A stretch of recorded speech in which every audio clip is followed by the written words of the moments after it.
Telugu Desam, Janasena, BJP కూటమి ఎన్నికల ప్రచారంలో చాలా రకాల వాగ్దానాలు చేసింది. సూపర్ సిక్స్ అని ఒక పక్కన సంక్షేమ కార్యక్రమాలు అమలు చేస్తాం. ప్రస్తుతం జరుగుతున్నటువంటి సంక్షేమ కార్యక్రమాలు ఏమీ ఆగవు. ఇంకా అదనంగా కొన్ని సంక్షేమ కార్యక్రమాలు చేపడతాం. ఈ ప్రభుత్వం ఇచ్చేదానికంటే ఎక్కువ సంక్షేమం ఇస్తామని చెప్పి మరి ఎన్నికల ప్రచారంలో కూటమి పార్టీలు చెప్పినటువంటి వైనం తర్వాత అధికారంలోకి వచ్చింది. మెగా డిఎస్సి వేస్తానని చెప్పి చంద్రబాబు నాయుడు గారు ప్రతి మీటింగ్లో చెప్పారు.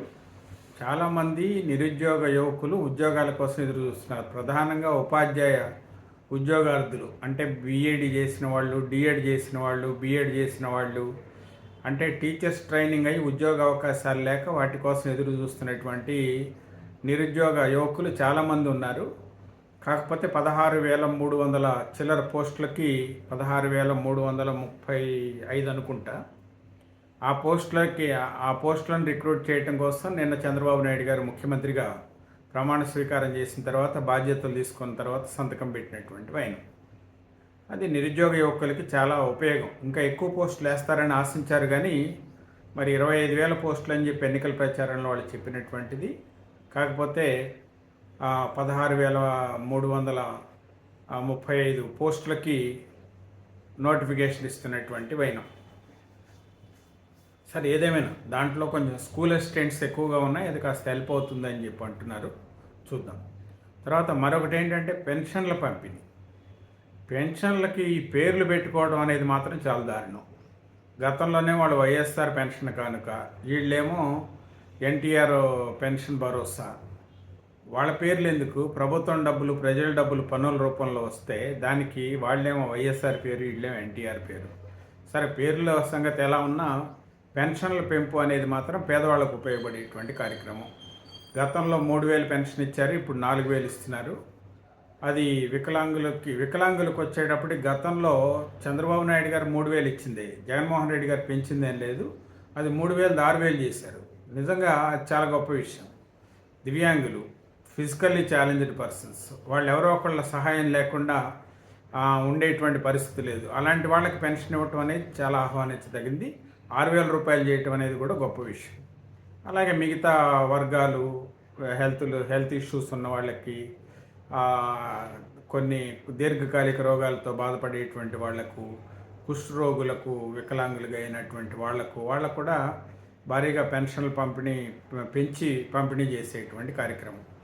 జూలై 1వ తారీఖు ఇచ్చేటప్పుడు ఏప్రిల్, మే, జూన్ కూడా, అంటే ఎన్నికల ప్రచారంలో చంద్రబాబు నాయుడు గారు, పవన్ కళ్యాణ్ గారు చెప్పింది ఏంటంటే ప్రభుత్వం వచ్చిన తర్వాత ఇచ్చేటువంటి పెన్షన్లో ఏప్రిల్ 1వ తారీఖు నుంచి పెన్షన్లు పెంచిస్తామని చెప్పారు. ఆ ప్రకారం రేపు 3,000 4,000 అవుతుంది. ఈ 3,000 కూడా కలిపి ఒక్కొక్కరికి 7,000 రూపాయల పెన్షను ఇచ్చేటువంటి పరిస్థితి. ఇది కూడా వాళ్ళు ఏదైతే ఎన్నికల ప్రచారంలో వాగ్దానం చేశారో, ఎన్నికల ప్రచారంలో వాగ్దానం చేసిన ప్రకారం అమలు చేస్తున్నటువంటి వైన. మరొకటి ల్యాండ్ టైటిలింగ్ యాక్ట్ నిజంగానే రైతుల్లో చాలా భయాందోళన కలిగించింది. నిజంగా కూటమి ప్రభుత్వం రావడానికి అది ఒక సాధనంగా ఉపయోగపడింది. లాయర్లు దీనిపైన చాలా దీర్ఘకాలికంగా ఉద్యమం చేశారు. ల్యాండ్ టైటిలింగ్ యాక్ట్ అసలు అమలు చేయలేదు, దాన్ని రద్దు చేయటం ఏంటని విపక్షాలు మాట్లాడుతున్నప్పటికీ అసెంబ్లీలో ఆ బిల్లు పాస్ అయ్యింది కాబట్టి దాన్ని మళ్ళీ అసెంబ్లీలో ఉపసంహరించుకునేటువంటి పరిస్థితి కూడా ఉండొచ్చు. ఏదేమైనా ల్యాండ్ టైటిలింగ్ యాక్ట్ అమలు అనేది జరగదు. అది రైతులకి ఊపిరి పీల్చుకునేటువంటి అంశం. అదొకటి ప్రధానమైనటువంటి అంశం. అంటే ఇంకోటి నైపుణ్యాభివృద్ధికి సంబంధించి ఎవరెవరికి పవన్ కళ్యాణ్ గారు ఈ విషయాన్ని ప్రధానంగా ప్రస్తావించారు.